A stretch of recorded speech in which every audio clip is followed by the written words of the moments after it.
How have you split the work with James in light of the reorganization of the technical department? Well, it's good having James here. I mean, there's a huge amount to do, even for two of us, to be honest. So James is concentrating on getting the car sorted and the development of next year's car sorted, and I'm concentrating more on sorting out the engineering organisation. Regarding next year, there's a lot of talk about race management. Can you explain exactly what this means? And is it true that driver experience will be an important factor? I think racing will look a little different next year. With the introduction of the fuel limit for the race and with the varying energy limits that we have.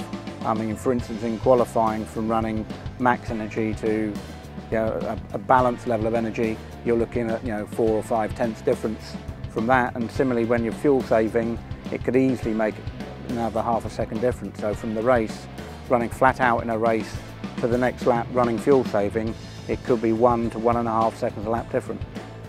So I mean, from an engineering point of view, it's trying to work out how to use the fuel and the energy level linked into the strategy to try and understand where it's best to go quick and where it's best to try and save fuel.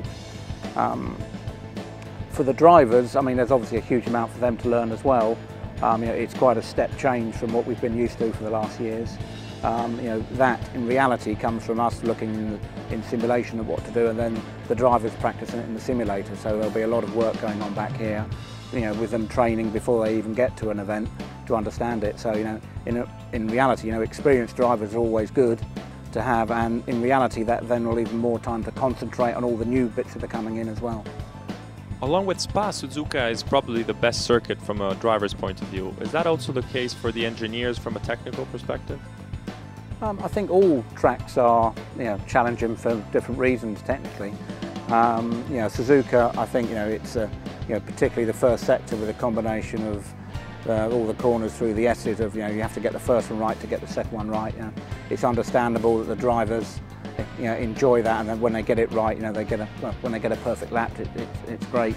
From an engineering side as well, it's similar for us. We've got to get the car set up right for all those corners. So I think on both sides it's a challenging track.